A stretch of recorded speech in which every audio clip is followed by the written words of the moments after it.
Our next speaker here today.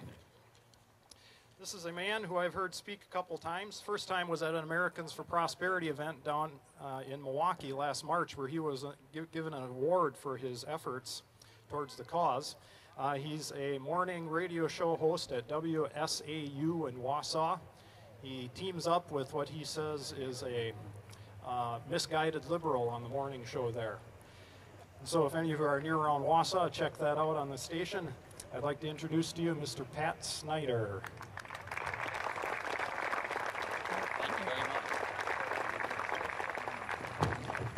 Thank you very much. Well, I tell you what an exciting time. A lot of people might be a little bit concerned, but I think it's exciting to be alive right now because we're part of the revitalization of our founding fathers' famous blueprint that made this country the greatest country in the world.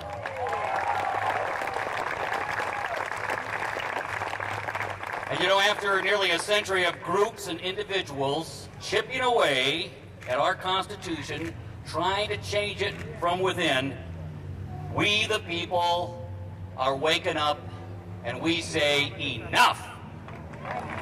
You know, I think of the people that made this country great. You see some of the stories, the tremendous spirit, that pursuit for life, liberty, and happiness.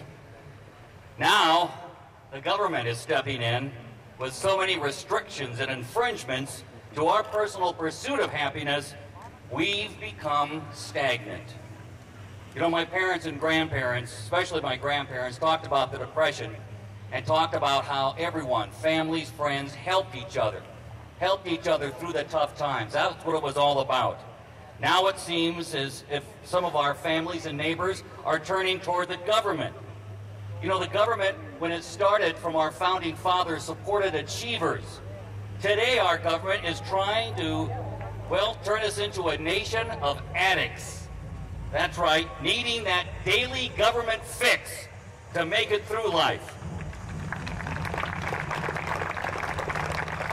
Anyone who tries to expose or challenge this government addiction and tell everyone that God created us with the common sense to know right from wrong and to be individually responsible for ourselves, well, we're labeled a hater or a right-wing extremist. Well, folks, we are in good company because our founding fathers were right-wing extremists, and they laid down the foundation for the greatest country in the world. We got so much stuff coming at us right now from this current administration.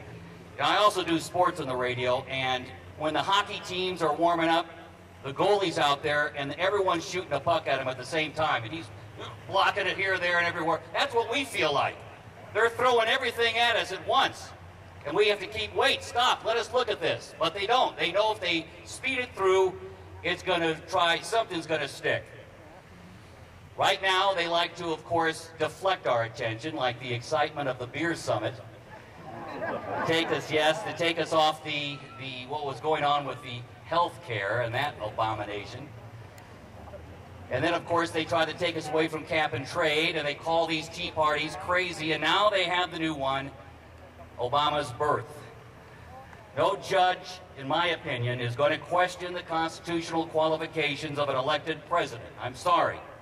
Let's get practical. The judge is going to go follow the theory that the sheer weight of commitments that cannot be reversed without creating chaos.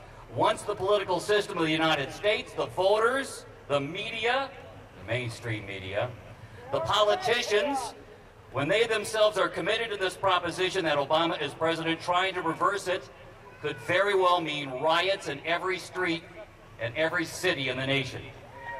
Yeah, I know you like that, but don't want to give this guy any reason to suddenly say, let's get martial law. That's the last thing we need.